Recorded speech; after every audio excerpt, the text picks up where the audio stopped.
Hello and welcome back. My name is Rosie. And my name is Paul. And this is It's Sinister.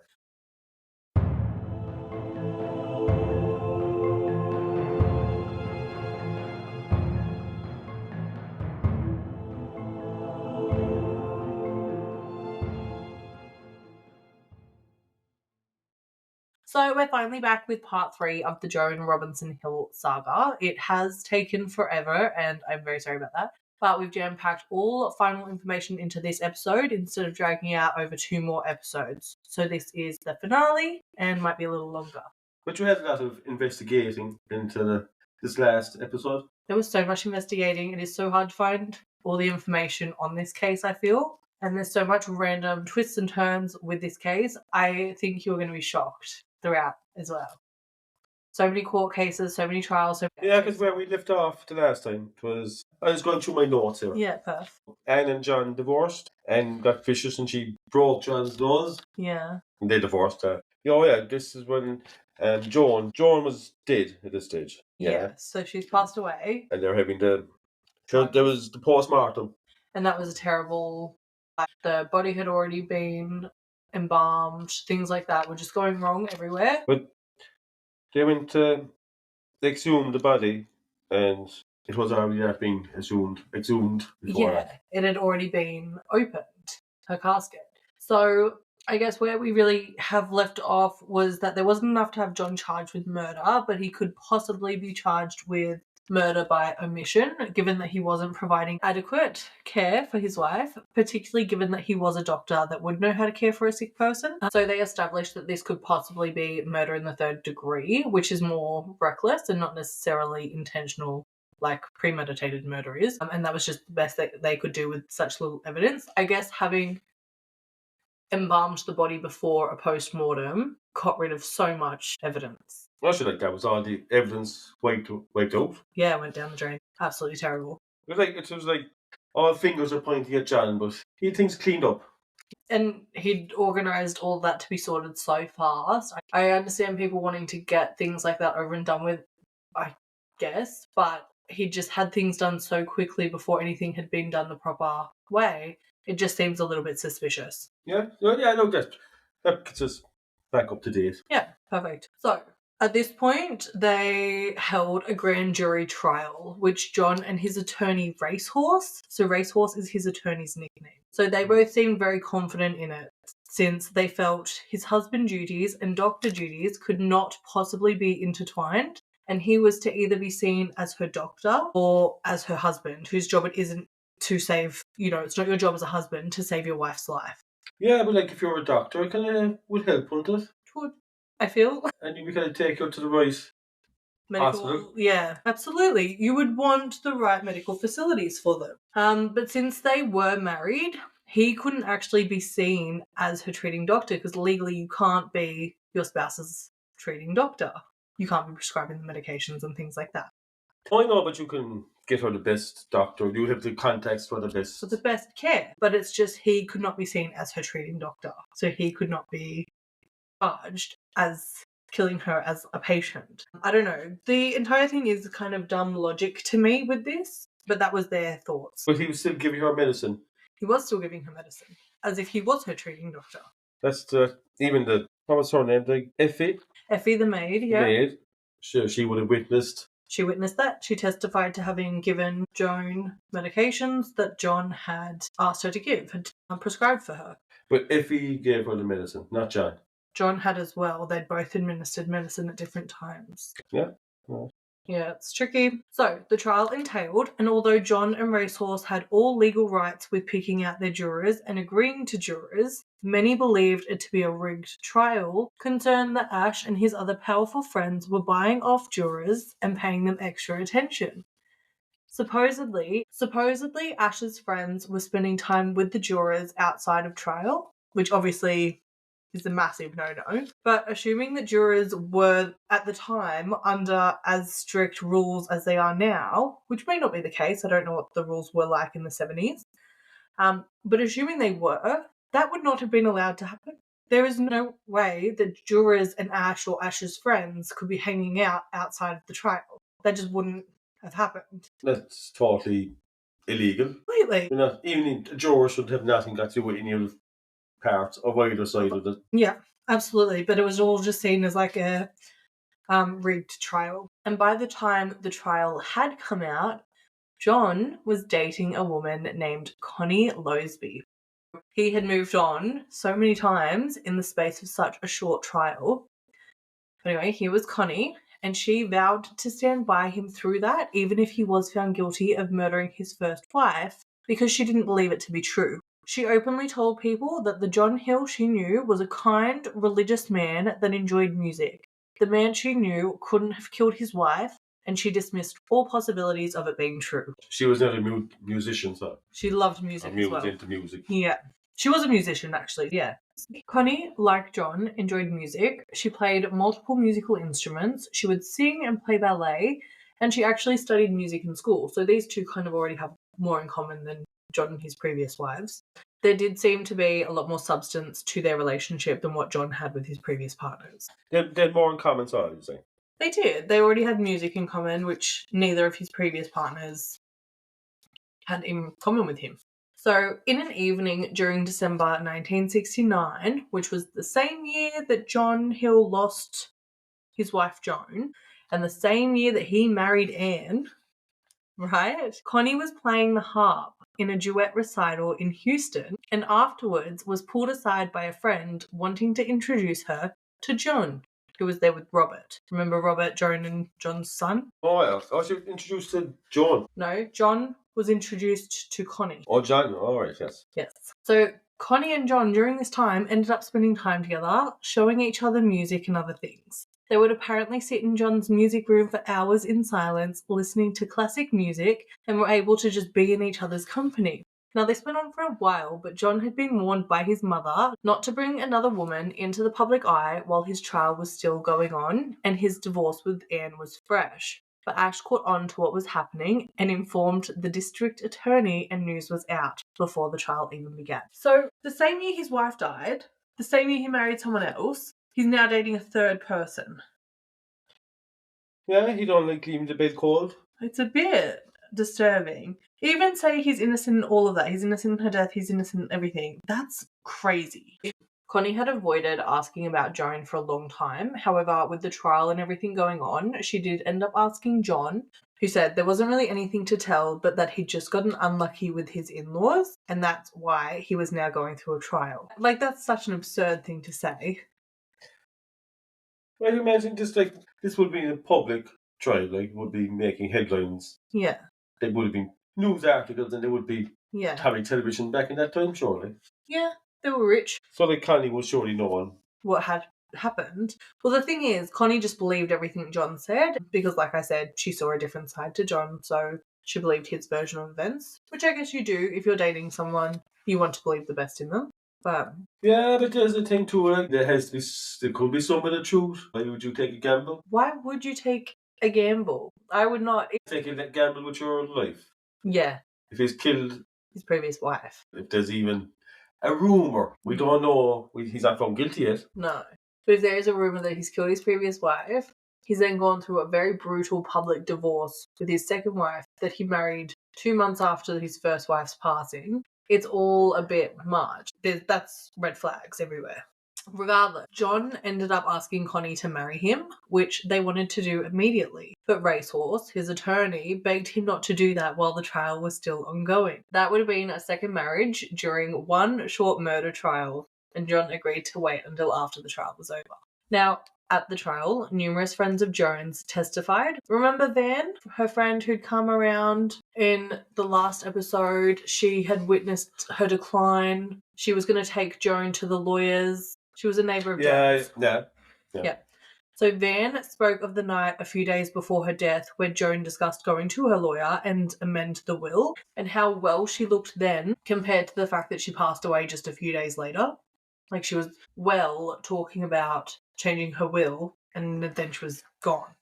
Yeah, that was where they were playing cards. Bridge, yeah. Bridge, that was it. Yeah.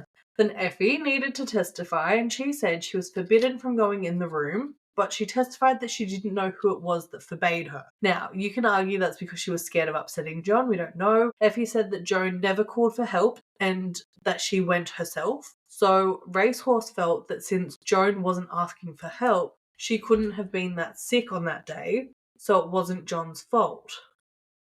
Because remember, Joan never actually called Effie for help, but when Effie went in the room, Joan was awake and she was like sick. She was actually covered in feces. Yeah, she was just too weak, was she? Yeah.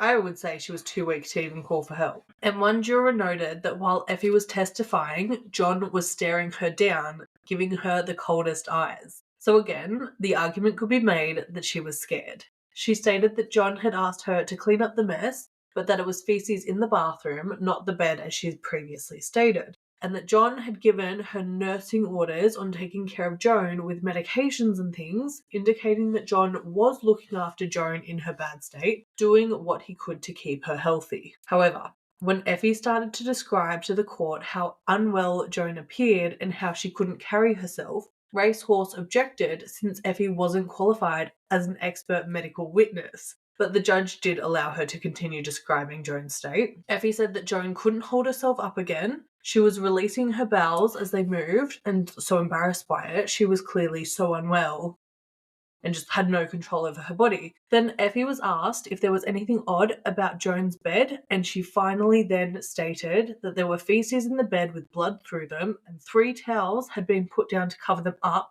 and they weren't put down by Effie, as she had found the bed that way. So I'm assuming that John gave such a little fuck about Joan and her well-being or dignity or anything that he's just covered, every time she's kind of made a mess in the bed, he's just covered it in a towel. And leaving her like lying in it. Yeah. Basically. Yeah.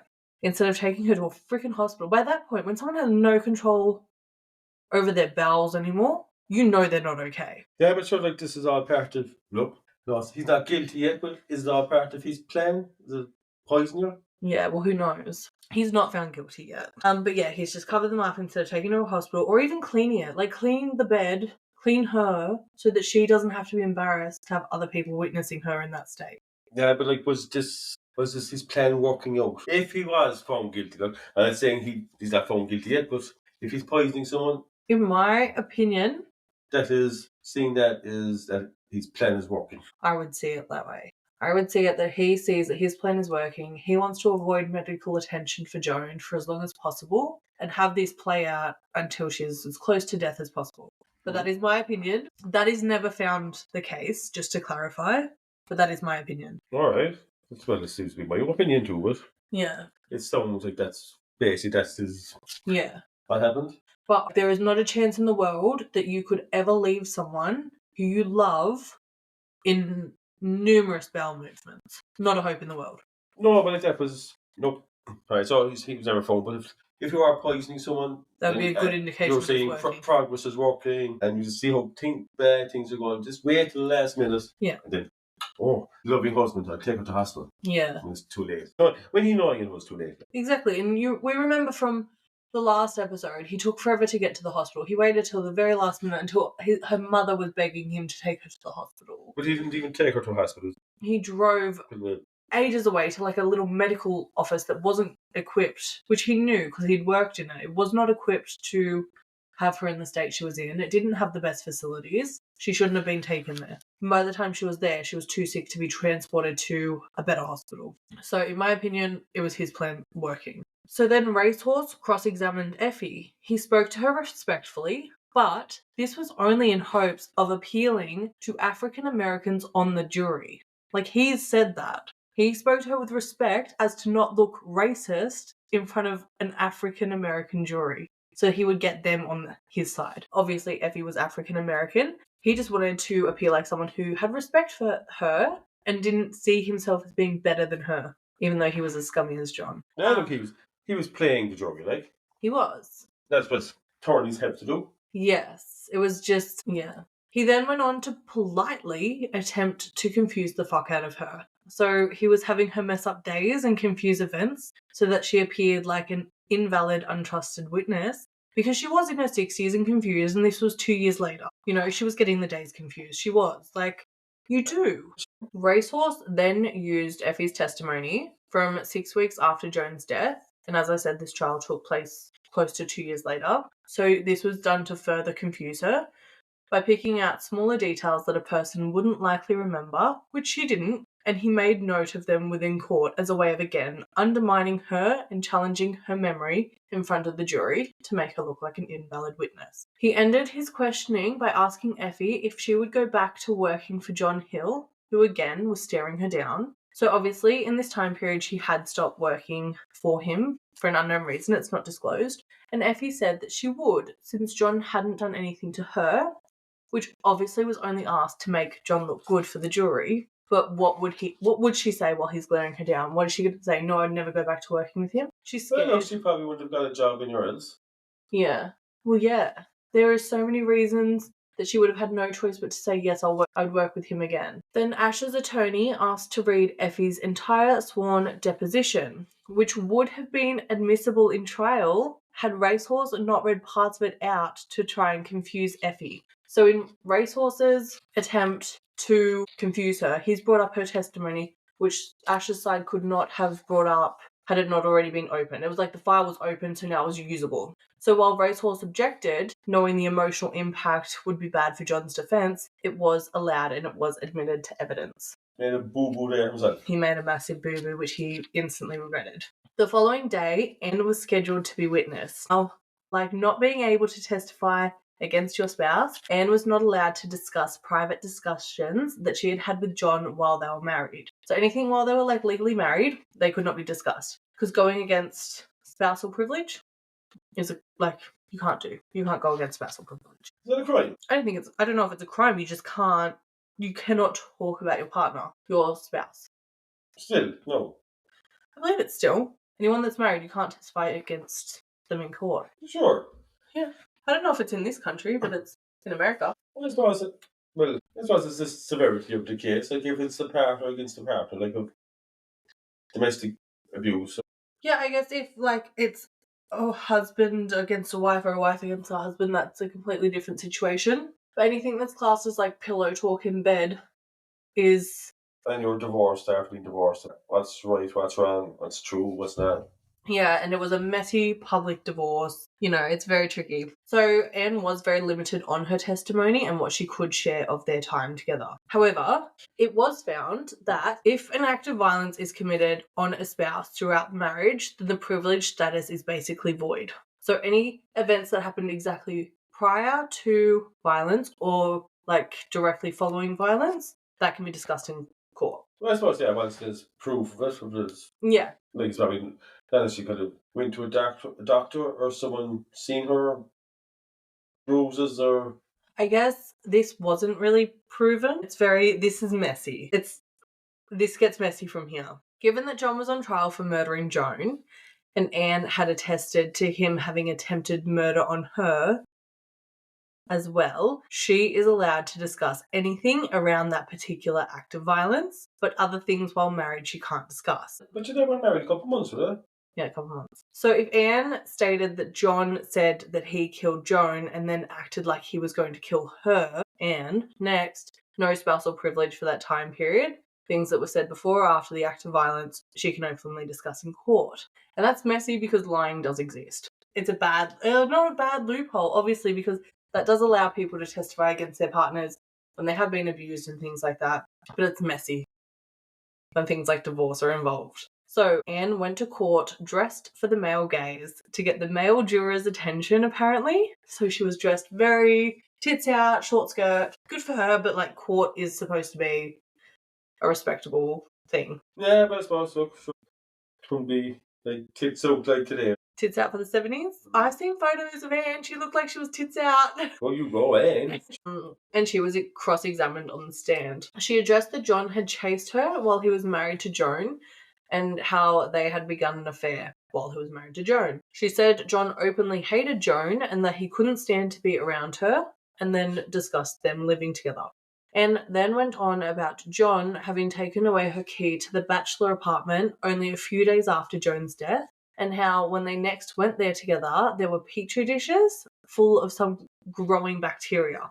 Do you remember petri dishes? Not remember, but like little dishes, and you like get swabs and you swab it onto this dish and it grows bacteria.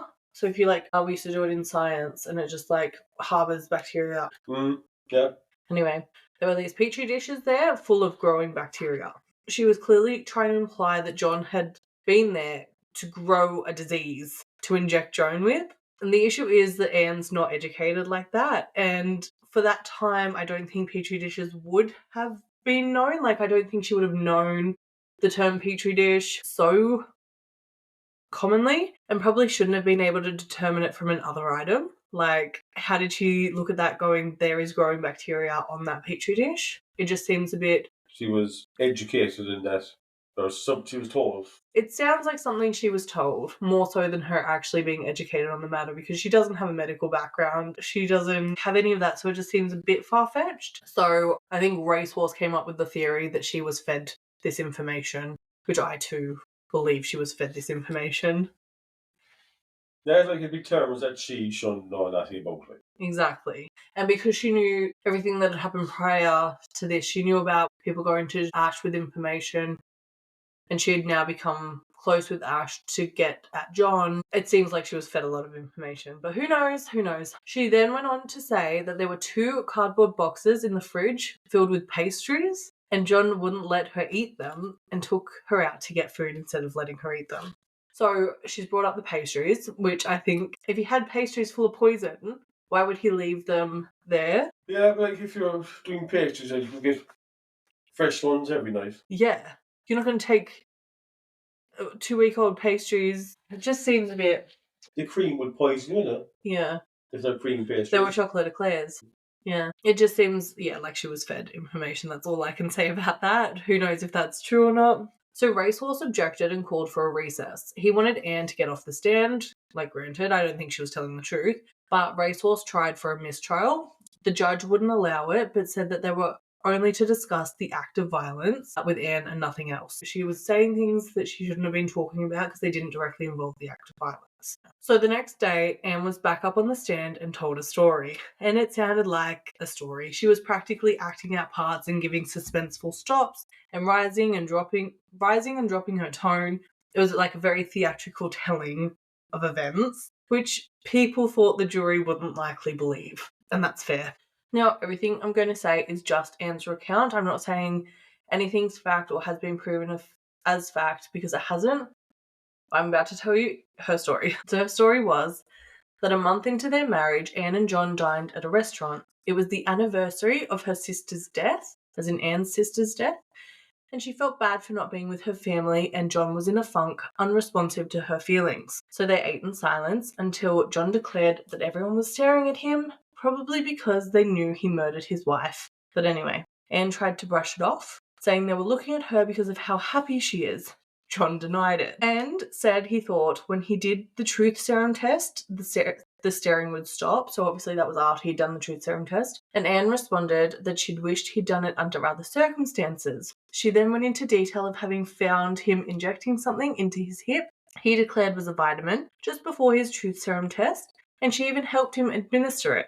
Then, after the test, he had stated to her how he was conscious enough to guard his answers on the test, leading Anne to believe it wasn't a vitamin shot. So when Anne had brought that up at dinner, John went off, yelling at her to never say that again. Then later, after dinner and doing other bits and pieces, John's tone softened with her.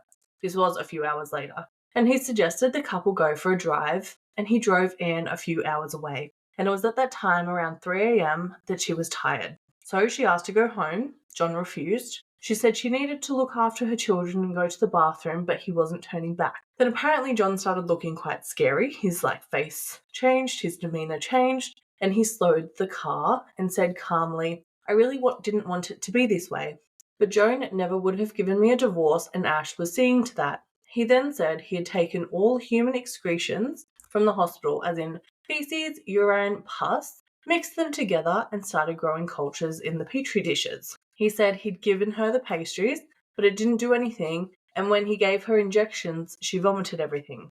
He apparently said she was just so sweet about it, begging me to help her, so I injected her with the culture, and from there it was only a matter of time, because she would have every disease known to man. if he was actually getting all these random things from the hospitals. He then pulled up at Chatsworth Farm, as in Joan's farm. He let Anne know that it was where someone lived that didn't live anymore, and then he pulled out and started driving fast and told Anne, quote, "And now neither do you," as he attempted to crash her side of the car. But Anne apparently jumped onto John's side of the car so that he couldn't kill her, like on top of his lap. It's a story, isn't it? There's a story and a half. The car was wrecked and stopped moving. Then he pulled a syringe out and tried stabbing her with it, but she fought him off and was able to knock that one out of his hands. He then pulled another syringe out of somewhere and she again fought him off until another car appeared and their headlights were shining in on them. And that caught his attention, so he threw the syringe out the window and grabbed Anne, telling her not to say anything when the car approached. It was a woman and teenage son who asked if they were okay, and John said they were fine, but Anne was hysterical, said they'd need a lift to the hospital, which the woman did. And while Sharpstown was the closest, he'd asked them to go to a different hospital. So Sharpstown was the hospital that Joan passed away in. He obviously didn't think it was good enough for him to go there and get care there, so he asked to be taken to a better hospital. If you're about it didn't do much for his previous wife. Anne said the event had been investigated by police, so there was record of this event happening. And John said he'd fallen asleep at the wheel. Anne said she was too scared of him to have ever said anything at the time or get any help. She said she stopped eating and sleeping and would watch him all night to ensure he didn't kill her, then wouldn't sleep until he left for the hospital. She said her weight was continuously going down, which I'm not sure if that was ever confirmed medically, but that was her testimony. So there was proof of the crash. There was proof of them being driven to Sharpstown. Whether or not what happened inside the car at the time was true. So was there needles found at the scene? No, he'd supposedly thrown that one out the window, and she'd gotten the other one and she'd put that somewhere as well. They were never found. No. John's story was that the pair had been arguing and Anne grabbed the wheel, forcing them to crash. His argument was that he wouldn't do anything as crazy as crashing a car and hoping that only her side was impacted, which unfortunately it does make sense. You're not going to risk, because very likely in the event of attempting to crash a car, you could both just die. Especially with the cars before, you probably don't know the newer cars, but with an old Cadillac. They'd be fairly big lump of steel, I'd say, you're going to like shield the whole lot. Also, too, a very expensive Cadillac. He likes appearances. Why would he try and damage the car to kill her? True. You'll find easier with it. Yeah. I'm not saying that she's wrong in that, but it just does seem a little far-fetched. The police report stated that he fell asleep at the wheel, which John said he'd only said because it was easier than explaining the truth, that Anne had grabbed the wheel. But Anne repeatedly testified that John said, quote, "That's where someone lived that doesn't live anymore, and now neither will you," as he sped off towards the bridge, crashing into it. And following, he pulled a syringe out and attempted to inject her multiple times. Her story never changed. No matter what he said, no matter what anyone else said, she said the exact same story the entire time. The exact same quote. So she was sticking with her principles. Hey, stick with your guns because otherwise you just look like a liar. She was questioned on John being a doctor, and the lawyers suggested he could have been trying to give her something to calm her down, which also isn't anyone else's place to inject someone against their will. Say he had pulled out a syringe trying to calm her down because she was distressed. Not his place to just decide that she deserves an injection. No. But Anne said he wasn't, as he'd previously told her how he'd killed Joan with a needle. Racehorse demanded a mistrial since she wasn't allowed to say that given the new rule of her only testifying against John attempting to kill her.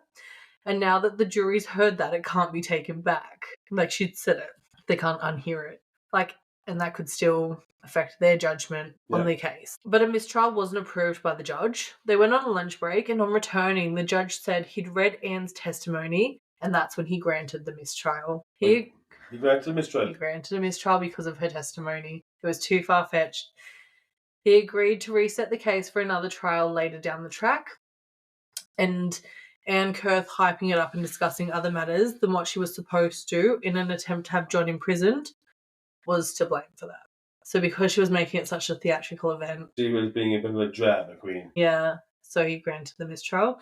Which, the issue is, so the evidence that they had gotten into record due to technicalities and things wouldn't ever happen again. So, Effie's entire deposition, which could have swayed the jury, and Now, John knew who was going to testify against him, so the next trial would only be easier for John to win.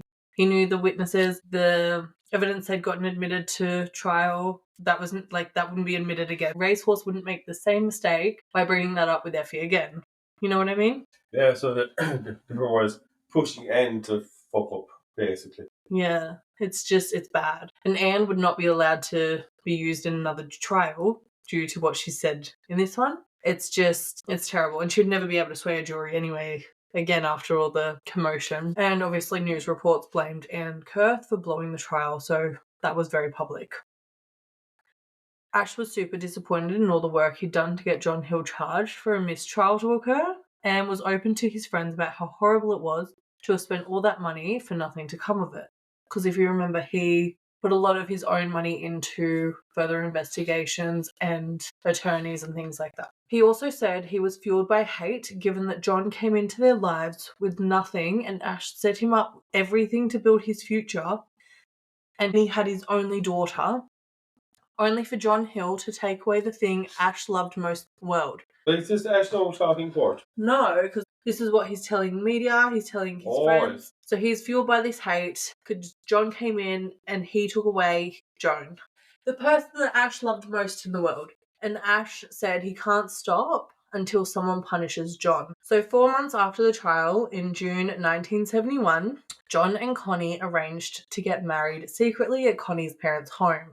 They wanted everything out of the media so no one could prevent it in any way, so they kept it a super secret wedding. But Connie's parents ended up receiving an envelope with a letter saying, thought she might be interested in these, with a load of newspaper clippings from Joan's death and John's trial. This was assumed to be from Ash, but it couldn't be proven. So Connie's parents, like Connie, believed John. They believed in his innocence. They believed that their daughter wouldn't pick a bad person to marry, and they didn't want anything stopping them from getting married. John was Mr. Nice Guy. He was Mr. Nice Guy. But on returning to Houston, no one cared about them, apart from Ash, who tried reporting that Robert was living with a murderer and his new wife. It was messy. Everyone stopped caring at this point, I guess. So John and Racehorse came to an agreement, and Racehorse met up with Ash to discuss him dropping charges in exchange for having a relationship with Robert, because he and Rhea had not been able to see Robert in ages. So, and they're leveraging Robert to have Ash stop this manhunt, basically.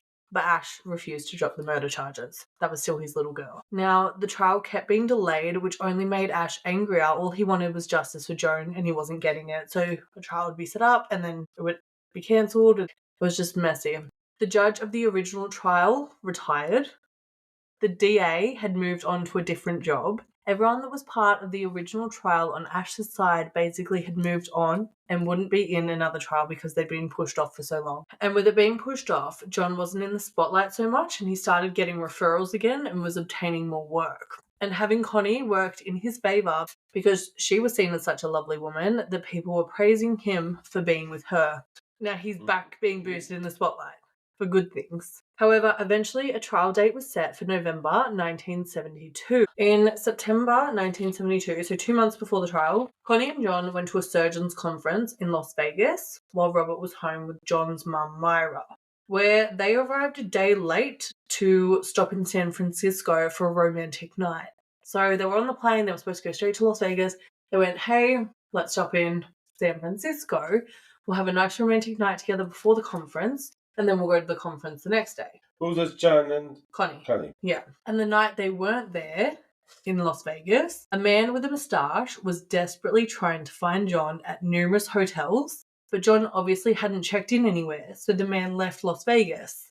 And after the couple of days, once John and Connie had gotten there, they did the conference, they returned home too. So they returned to the house and had gotten a taxi home. Connie rang the doorbell for Robert to answer the door, as she'd become really close with Robert and wanted to see him, but he didn't answer. Meanwhile, John was paying for the taxi. So Myra and Robert should have been at the house, and because they were so close with Robert now, they thought he'd come running, so excited to see them. Robert is still living with John all the time. Yeah. So Connie then pressed her face up on the glass with a funny face, wanting to make Robert laugh, but no one came to the door, so no one saw him. She rang the doorbell again, thinking at least Myra would answer the door, but again, no one came. Well, who was Myra? Sorry. John's mum. John. Oh, yes. Connie then noticed a masked figure in the house, which she thought was Robert, but then she kind of got a feeling that it wasn't him. And then she thought it could have been Myra. But why would Myra be wearing a green mask? It was weird. She laughed as the masked person opened the door, but when this masked person didn't yell surprise and wasn't similar height to Myra or Robert, he became concerned. She was suddenly dragged in by her shirt into the house, but this person was holding a gun, which Connie could now see, and finally the man behind the mask said, "This is a robbery." Connie didn't know who the person was. By this time, though, John had paid for the taxi and was now directly behind Connie in the house. He obviously loved her a lot more than he ever loved the other two because he immediately wanted to protect her. And that was when he started to fight off this robber. So if this was Joan or Anne, I'm sure he would have just run in the other direction. He ran straight in after Connie and started fighting off this robber. John was able to get the man to let Connie go, and Connie bolted out the house towards a neighbour's house while John fought this attacker. But before she reached their home, she heard 2 gunshots. Connie got to the neighbour's house and informed them what was happening. She called the police and then quickly hung up to call her lawyer, which I'm really confused about because who's thinking of calling their lawyer in that moment? Yeah. It's police and ambulance and yeah, it's odd. So their lawyer, this wasn't Racehorse, but it was someone who worked with Racehorse and only lived a few streets away. He was apparently first on site. Before police or any emergency services, this lawyer arrived. When he entered the home, he could see it had been ransacked, but what he walked into was so much worse than that. This man walked into Robert, who was stood tied up like by his hands and feet, and he was standing over his father's clearly dead body. John Hill had been murdered. Well, John was murdered. Well, because I was thinking this was it's set up by John. Jesus. Yeah. That's a shock. John Hill is murdered. The lawyer grabbed Robert and took him outside trying to calm him, but obviously Robert was now 12 and old enough to know that someone had killed his father. He's now lost both of his parents in a matter of years. He's 12 years old and both of his parents are dead. By that time, emergency services were arriving, so an attendant went to check John and do vitals. John was laying face down, but when he was turned over by the attendant, his eyes and nose had been closed shut with tape, so they'd covered off all breathing areas. He was clearly dead with no vital signs. Racehorse had previously had his own concerns that there were rumours of John's life being at risk, but he couldn't obviously protect John. He'd encouraged John to hire a bodyguard, but John was completely broke after all the legal fees with both the Joan court case and his divorce to Anne, so he actually just couldn't afford a bodyguard. Myra was found tied up in the home as well, so this person clearly wanted John. Since everyone else got tied up, he was the only one shot dead. He had access to everyone else, but the only one murdered was John. Myra's recount of events was that the phone of the Hill home rang the previous day, and she answered. A man asked for John, but she said he was out of town. He asked when John was expected back home, and Myra said it was the following night around 7:30. She asked if he was a patient, and he said no, but that he needed to talk to him very bad. This man said his name was James Gleason. The following night, this man called again sometime after 6:30, and Myra said that John was still on schedule to arrive around 7:30 that evening. Around 7:15, the doorbell rang, which also too, why is she just giving away that kind of information? That's outrageous. This person, are you a patient? No, not giving any details on who they are. Yeah, no worries, my son will be home at 7:30 tomorrow. That's outrageous for me. Around 7:15 that night, the doorbell rang. Robert ran to the door to answer it, thinking it was John and Connie, and apparently as he put his hand on the doorknob, Myra felt uneasy and she called out for Robert to stop and wait, but he opened the door so fast there wasn't time to process Myra calling out not to. And once the door was opened, a strange man barged his way into the home. Very quickly, he pulled out a gun, pointing it at Robert. Myra asked if he was a patient. Crazy. And the man said, quote, "No, this is a robbery." They were sat on the kitchen floor and then he tied them both up, putting tape over their mouths so that they wouldn't call for help. Myra heard the doorbell ring as John and Connie arrived. She screamed for them not to come in, but she was gagged. And the man came back and shushed her by kicking her in the throat, which is crazy. Yes, she could have been a young woman, Yeah, she was an older woman. I'm trying to think how old John was. And especially at that time, she was religious, so she would have had to be married and everything first. And just kicking her in the throat. I don't think anyone could take that. Then Myra heard as Connie and John entered, as well as the shots taken at her son. Robert was able to get himself up, and he'd licked his lips before the man put the tape on, so that the tape came off quite easily. Smart for a 12-year-old. Good thinking. Yeah. He got the telephone and called for help, and that was when John was pronounced dead. It clearly wasn't a robbery, as only John's briefcase and wallet were missing, but nothing else of value was taken from their home. And as far as Myra saw, the killer just waited for John and didn't enter any other room of their mansion to look for things. They've got a mansion. He didn't go looking for expensive items in any other room of the house. I know, I suppose some people are probably on a mission, paid mission, I don't know. Yeah, but then to be declaring that it's a robbery and not looking in any other room of the house, you can't. Myra instantly believed it to be Ash behind her son's death. It was found that the tape was put over John's mouth and nose to suffocate him in case the multiple gunshots didn't do that. He had 3 gunshot wounds in the wrist, shoulder, and stomach. The stomach one gave him an instant internal bleed, so that was what killed him. That happens like 2 bangs. She only heard 2 bangs, but he had 3 gunshot wounds. They were able to provide a description of the killer, and he was described as a white man between 30 to 40 years old, dark hair cut long and hippie-ish, a moustache, and green mask. But the mask ended up being a green pillowcase with holes cut out for eyes, and he'd left it at the scene. That was the moustached man looking for John in Vegas a few days prior. Same description. Same description. No neighbour recalls seeing or hearing anything odd at the time, or an unknown man at any point throughout that time period, like walking through the streets or anything. So police spoke to Ash, obviously. They knew he hadn't done it himself, as everyone would have recognised him, but they speculated that he could have hired a person to do it. Like, he had the money to do so. Well, that's it. Well, plus you'd be probably the first Suspect, anyway. suspect of it. Yeah. And with Robert obviously knowing what his grandfather looked like, and Myra knowing what Ash Robinson looked like, he wouldn't have gotten away with it that easily. No. When speaking to them, though, Ash spoke of how this wasn't what he wanted at all, because he was waiting for a second murder trial, hoping for John to finally be found guilty. He also argued that his love of his grandson would outweigh that, stating he would never hire someone to kill John where Robert could be witness to it, which is fair. And it was well known that Ash loved Robert because that was John's son. So it's his grandson. Like, he's not going to get him tied up and get him traumatized for life. No. So on went the police investigation.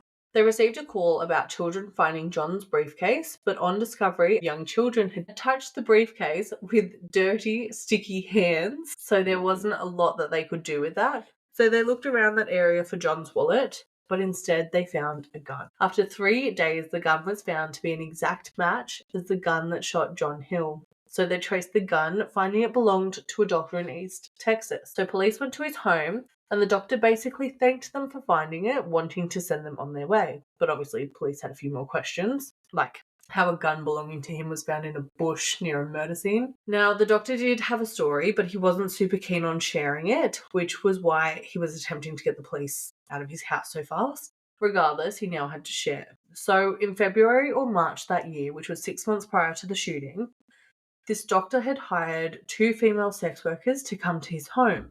And at some point, he fell asleep and found he had been robbed by these women. But they weren't the ones that took the gun. After these women had left, the doctor got his gun, willing to use it to get his possessions back. But before he could leave, he was called by a friend of his, another sex worker named Dusty. So Dusty offered the doctor company, and with all the stress going on, he agreed, wanting to confide in someone he knew. However, Dusty was no better, taking the opportunity in his home to steal his gun. He said he had reason to believe her real name could have been Marsha McKittrick. So, Marsha was a real woman who had been arrested the previous year for working as a call girl. So that part was true. But for all they knew, she could have stolen it to pawn it or anything. She was also only like 22 years old and a known drug addict. And thus, the search for Marsha began, and it became known that she worked under a pimp named Bobby Van Diver. And wanted posters went out for the pair. So there were photos of them everywhere, but they were not an easy find. 1973 came around without either of them appearing anywhere. So that's months later. Police contacted Bobby's sister and a couple of his acquaintances in an attempt to finally get him, but no one cooperated with police and no one would tell them where he was. Bobby ended up in a cabin in Dallas, part of a deserted area that no one would spot him in, but a snitch called police and let them know.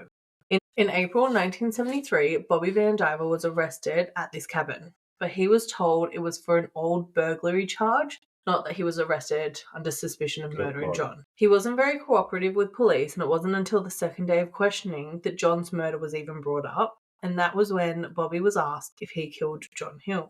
Bobby was adamant that he was in Dallas that day and listed alibis that could prove he wasn't in Houston. The issue is with that is who knows where they were on a specific date the previous year. I definitely wonder that. No, I think my memory is quite good and there's not a hope of me doing that. Yeah, so you can be testimony. Yeah. So Bobby agreed to do a few lineups. Firstly, Connie was to pick him out. However, she couldn't pick him, having only seen the killer for a few seconds wearing the pillowcase as a mask, and she couldn't determine which of the men it could be. Robert was the second to do a lineup, determining that the man who murdered his father was either Bobby Van Diver or another man that was in the lineup.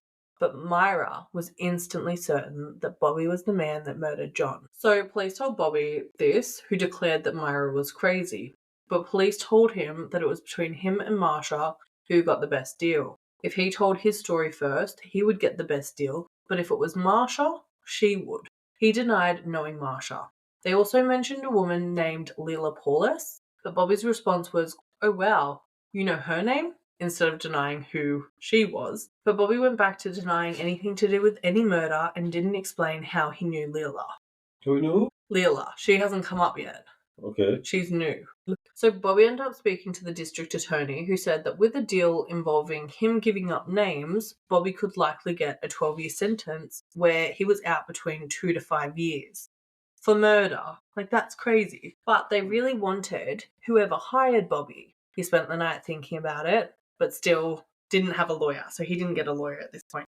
Bobby said he didn't want to snitch, but he admitted guilt in his version of events over the next 6 days. The story basically went that Marsha knew a woman named Lila Paulus and stayed with her for a few weeks in 1972, during which time Lila asked if Marsha's pimp Bobby Van Diver would be interested in a type of contract kill situation that Lila had been made aware of. So Lila was like a madam that Marsha knew, and she would stay with her occasionally. Lila also knew Ash Robinson because her daughter rode horses at Chatsworth Farms. Marsha asked Bobby, who initially said no to the contract kill, but on finding out that the contract was worth $5,000, which actually is only equivalent to a bit more than 35,000 US dollars in today's currency. Like, I don't think that's worth it to kill someone.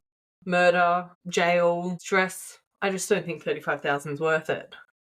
Get you out of a hole for 12 months or so. Yeah, put you in jail for a while. Yeah, but clean up your mess properly. Yeah. Don't get caught. Back that time, there was a lot less chance of getting caught in. Well, yeah, evidence wasn't what it is today. But after finding out it was worth $5,000, he agreed to it. But yeah, that's, for me personally, that's not enough for me to decide to kill someone. I think that sounds like small money for Ash to give out for the contract. Doesn't it?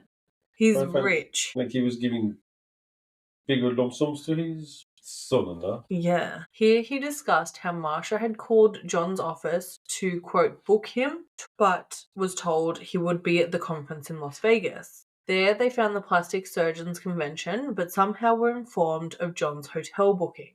So they knew, like, how to find John in Vegas. Bobby said how they went to Las Vegas to find him for it to look like a robbery. Supposedly, Bobby was given a photo of John from the orchestrator of this kill, and the image had been cut in the shape of a coffin.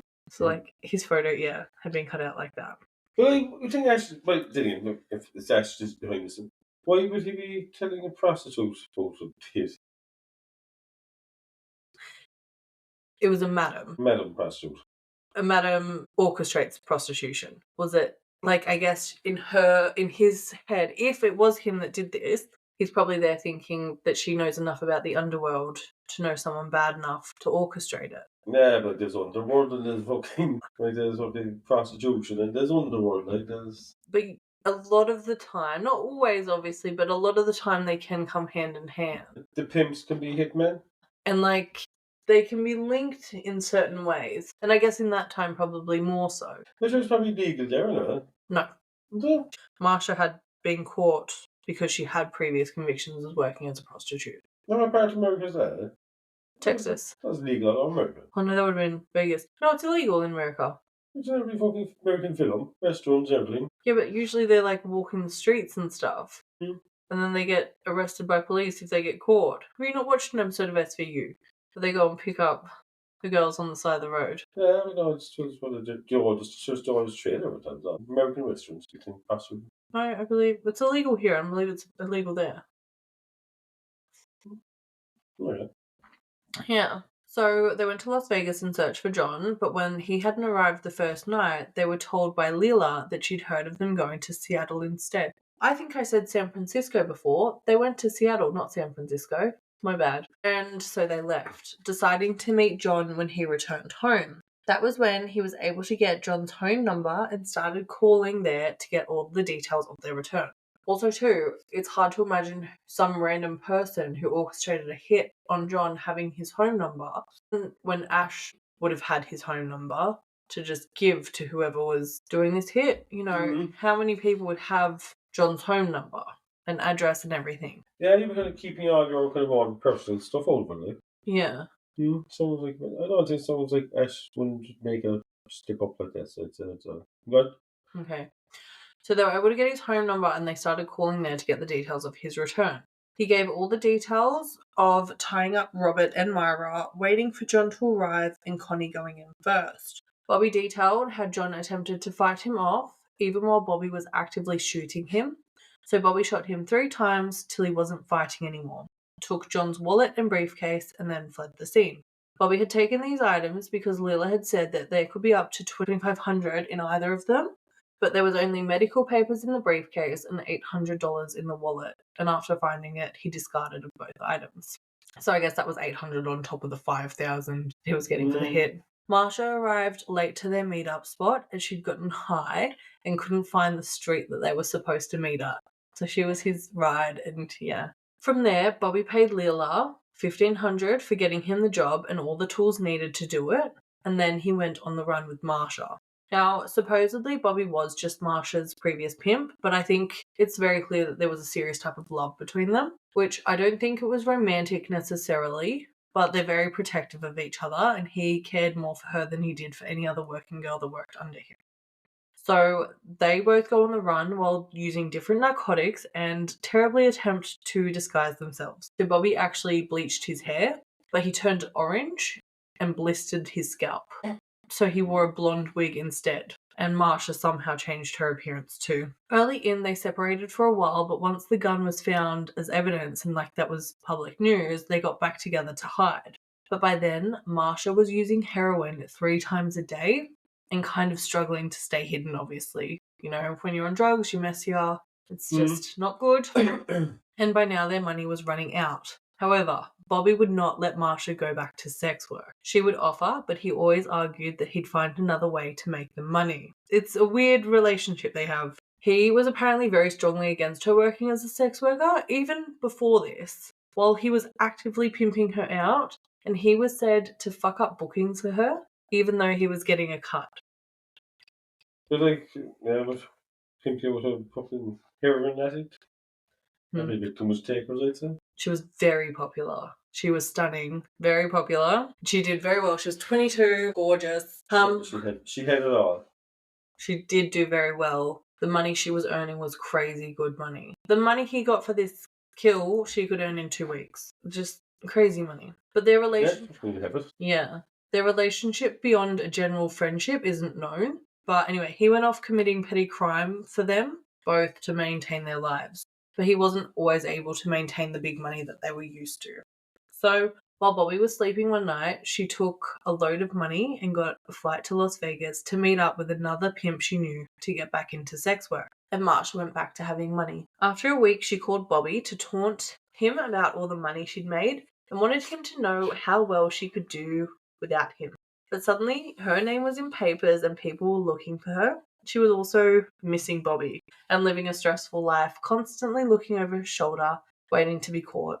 So one night, in a load of stress, she took a load of drugs in an attempt to end her own life, and she walked into this casino that she was staying at and passed out. When she woke up in hospital after having her stomach pumped, Bobby picked her up and they attempted to live a more normal life without crime and sex work, but still using drugs and still being on the run. They have an odd relationship. What are they running from? The police, because they think they're going to get caught for the murder. Okay, right. Yeah. But did they actually do the murder? Bobby committed the murder. Yeah. And Marsha was his pickup, his lift. The details Bobby had been told about the contract killed by Lila were that he was to kill a doctor who had murdered his wife, and that it was the wife's father who had put out this contract, meaning Ash Robinson. He then knew the details of John injecting food and giving it to Joan.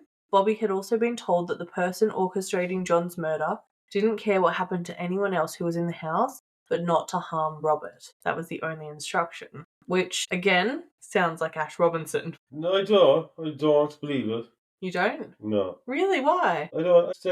Ash should definitely more cop on than this thing. He's not going to get a fucking prostitute to put a word out to get a pimp to fucking do a job on his, I suppose, his son-in-law. Yeah. And get his grandson tied up.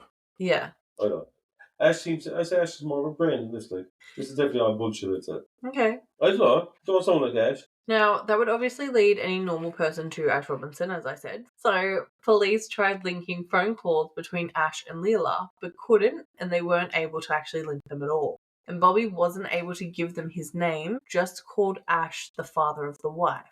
But in one interview, he said maybe the name Ash had slipped before by Leela, but that was not enough for police anyway. So they investigated, but it wasn't hard evidence. Which like they had to believe a couple of prostitutes and a pimp in it, in court. Yeah, I don't know, somewhat, if their stories match. And by now, Bobby had given in Marsha and Leela to lesser his sentence. So he did love Marsha in some way, but he would have given up anyone, I reckon, to lesser his sentence. He was very willing to share every ounce of information he had surrounding the events, and I suppose no matter how much he'd ever cared for Marsha, he was dominating everyone. Since Bobby was so willing to cooperate with police against every other accomplice, they had him call Ash Robinson while they recorded. So Bobby called Ash, saying that he had completed a job for him and that he needed to get on to Leela, and asked Ash if he knew where she was. Ash replied, "You think he has more cop on?" Ash replied that he hadn't seen her in 6 months and wouldn't know how to get in touch with her,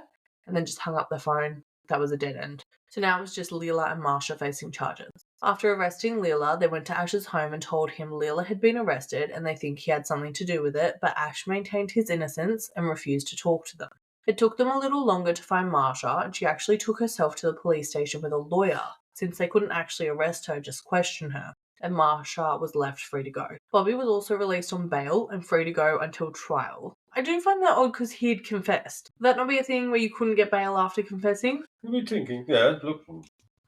But regardless, everyone was released until trial, and everyone was just hoped to return for trial. So while they're out, Ash is feeling like he's the centre of speculation, not just with police, but also the general town gossip. People are staring, so he volunteered for a polygraph test in relation to John Hill's death, which he passed, confirming that he had nothing to do with John's death. I believe then that Bobby, Marsha, and Lila all fled separately after being released. There was a lot of hiding and going back to old criminal ways during this time, doing a lot of drugs and robbing people. Also, Marsha had gone back to working as a sex worker. Marsha ended up being arrested for attempting to cash forged or stolen checks or something, and offered leniency if she could give them info on Ash Robinson about his financing the killing. And suddenly, she knew all the information. She'd been introduced to Ash Robinson on numerous occasions because Leela's daughter, as I said, had gone horse riding at Joan's farm, and she knew he paid Leela for the killing, and Marsha was able to give all these random details without really giving anything to implicate Ash. So she had no information that could confirm to them that it was definitely Ash, but when she was given leniency, Ash Robinson it was, I've met him on numerous occasions, rah rah rah. Now, all along, Bobby would arrive to the police station when requested and appeared at court hearings when they were scheduled. He never appeared to be attempting to bail on this charge. If anything, he wanted it over and done with, do his jail time and get out and live his life again. But when the date of his trial arrived, he was nowhere to be seen. Bobby failed to appear for his scheduled trial. Bobby had disappeared to Longview, Texas, using the alias J.C. Sheridan, where a policeman kind of started finding information on him, thinking he was a bit suspicious as a newcomer in town. So I'm thinking this is like small town vibes. Everyone knows everyone. This guy's clearly new in town. The police officer keeps seeing him at this cafe and thinks he's suspicious. So like Bobby was regularly going to this, it's called a cafe. At this local cafe, he played pool and drank, which sounds like a pub. Anyway, this police officer named John Raymer would see him there and eventually decide to look into him. And after a few weeks was informed that this was Bobby Vandover. So one night, Officer Raymer was outside the cafe and saw Bobby inside and called for backup before entering the cafe. Now, Bobby had been in an ongoing relationship with a woman named Vicky for years leading up to this. She'd recently miscarried their baby, and it was believed to be the reason he had bailed on trial because he wanted to be there for her while she was going through all that instead of being locked away. So the couple together had fled to Longview, and Vicky was also in this cafe that night. So Ramers entered the cafe alone at this point, hand on his gun, went up to the pool table where Bobby was playing and called him by the name Bobby, not JC that he was going by, and told him he was under arrest. Bobby ended up reaching for his own gun he had in his pants, but before he could reach for it, Raymer shot him. Vicky saw this and dove on top of Bobby to keep Raymer away, but Bobby died. Marsha was charged for driving the getaway vehicle and for introducing Leela and Bobby to each other. She was given a 10-year sentence, but paroled after 5. Marsha also testified against Leela in her trial. On trial, Leela stated how she had known Diane Setgast. If you remember from the previous episode, she was at John and Joan's home. She was trying to get a job on the farm, and Ash had offered her too low a wage, but she was yeah. Joan started getting sick. So she stated how she knew Diane Setgast, and Diane Setgast believed that John had killed Joan. So that was like a connection there. She said she'd known her for at least 15 years, and this mistakenly let it be known that she did have a link to Ash Robinson. But backpedaling, she said she only knew of him through horse shows but never actually spoke to him. Leela's adult daughter, Mary Jo, actually testified against her as well, confirming that Leela did in fact know Joan Robinson Hill prior to death and Ash Robinson quite well, and that they'd both been in their company on numerous occasions, as well as being in their home, which were all things Leela had previously denied. Leela's testimony also included a statement in regards to Leela being a madam of sorts, with Mary Jo stating that Leela had pimped her out from a very young age, when Mary was only a child. This statement helped prove that Leela wasn't a valid witness and was like a liar. After a long trial, Leela was convicted of arranging John Hill's murder throughout a contract killing and accepting money for doing so. She was given a 35-year sentence for her role in John Hill's death, attempting to appeal it unsuccessfully. Leela died in prison in 1986. Yeah, because that was a fairly severe sentence for the So severe. poor girl. I know. There were numerous operations to attempt to charge Ash Robinson with orchestrating John's murder, but at no point was he ever charged with anything related to John's death. Ash and Rhea attempted to get custody of Robert, given that now both of his parents had passed away, but somehow this does not make sense in my brain. Somehow Connie was actually granted full custody of Robert, and the two lived in Joan and John's home furthermore. They were married. But yeah, they were married for what? She would have only known Robert for maybe a year? But would she adopt him? She went to the... Well, unless she'd adopted him while John was still alive, I just don't see how she would get custody before Ash and Rhea. No, this was John put on the will. Next to kin, next to guard, Yeah, true. However, Robert was able to have a relationship with his grandparents following this, because John wasn't around to stop that, obviously.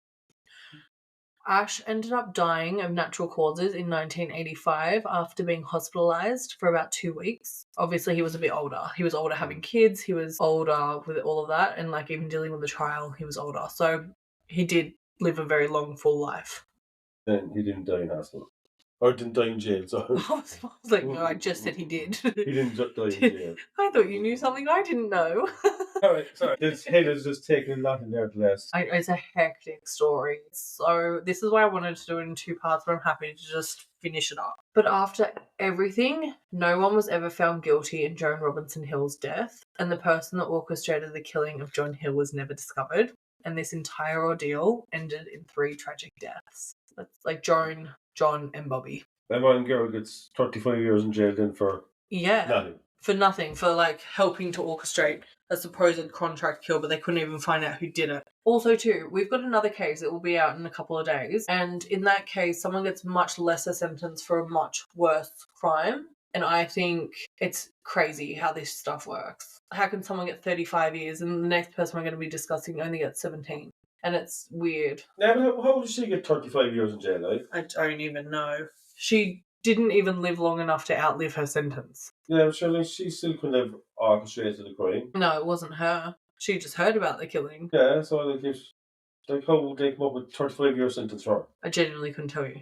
Like if Ash wasn't even. And Bobby, who actually did the killing, would have only gotten 2 to 5 years. That don't make no sense at all. Doesn't make any sense. Then if Ash was after orchestrating the crime, I think he should be done. But he was never charged with orchestrating the crime. They could never catch him on it. Well, how did they catch you on? It's over 25 years to be a middle person. Bobby and Marsha gave her in for August, for having the contract. It's so stupid. That's weird. Like you said, there was no contract. Yeah, You could say if there was a contract, that Ash should be. But that's the thing, he was never caught. So you don't even think that Ash orchestrated it? No, I don't think he would have been that stupid. But still, look, did he play the girls and their pimp? It's a wild case. It really is.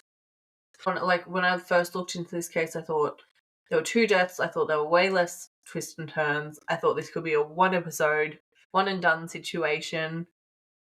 And this was nearly 4 episodes with this one that's going to be long. It's a crazy, hectic, welly case. Yeah, there was just people coming from all directions. I know. No one being. It's like a snowball, and more people keep coming in, and it's So I've also mentioned the book Blood and Money a few times, which I did read while researching this case, and I think it's a super fascinating book with lots more information.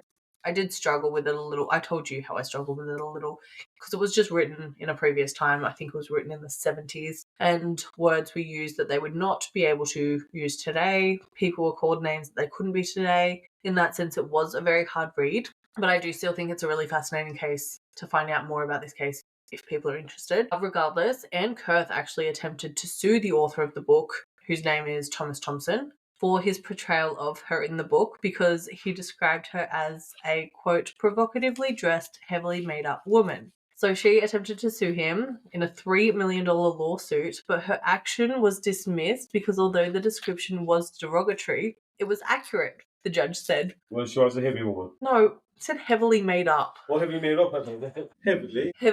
Makeup. Done up. Oh, right. Heavily made up. No. Heavily made up. Yeah. She didn't like the provocatively dressed, heavily made up woman, and the judge decided that although it was derogatory, it was accurate. So he's looked at her and been like, well, fair that he said this. And I can't believe that was an actual legal finding. That's crazy to me. Anne Kurth went on to publish her own book of the events in which she repeated all her original claims and how John attempted to kill her after admitting to killing Joan with pastries. She also suggested that John was never murdered and actually faked his death and moved to Mexico. Now, there were supposed sightings of John in Mexico and New York, as well as supposed anomalies in the autopsy report that could suggest a switch in person.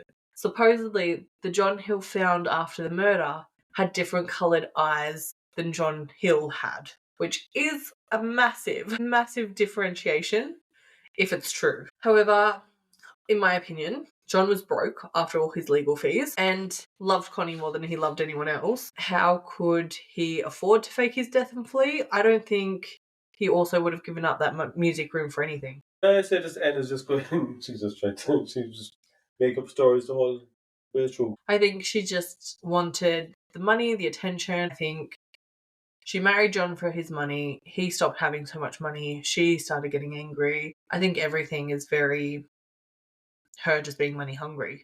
She's trying to sue this author of the book for $3 million. Everything's indicating Plus, she's broke. Well, she probably never had money, but she started hitting the limelight, and she thinks, why not?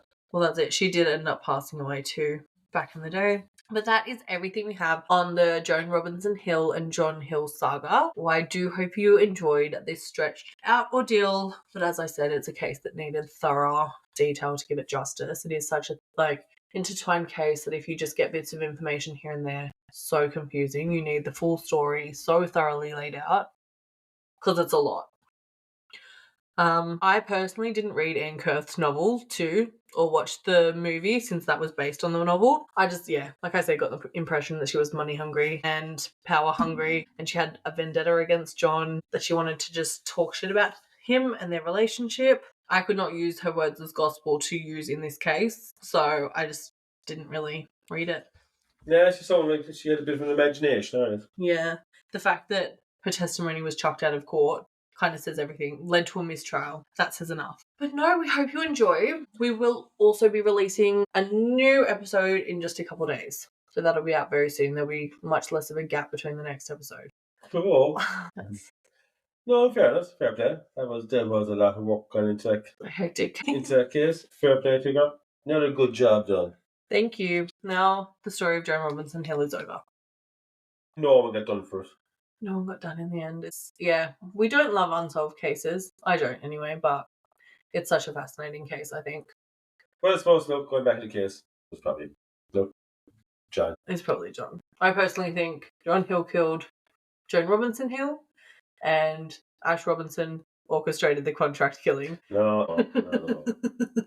I say we got Mary more like ends role. You reckon? She wouldn't have the money. No, I said she could have, N could have had context. I think if anything, Ash gave her the money, but I don't think, a part of me doesn't think that Ash would do anything to possibly hurt Robert.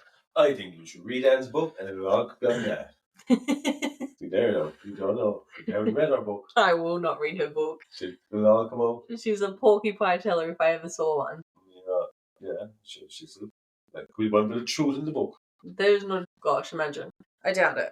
But no, thank you for listening. I did it again. Could be Connie. Could be Connie. Don't know much about Connie's background.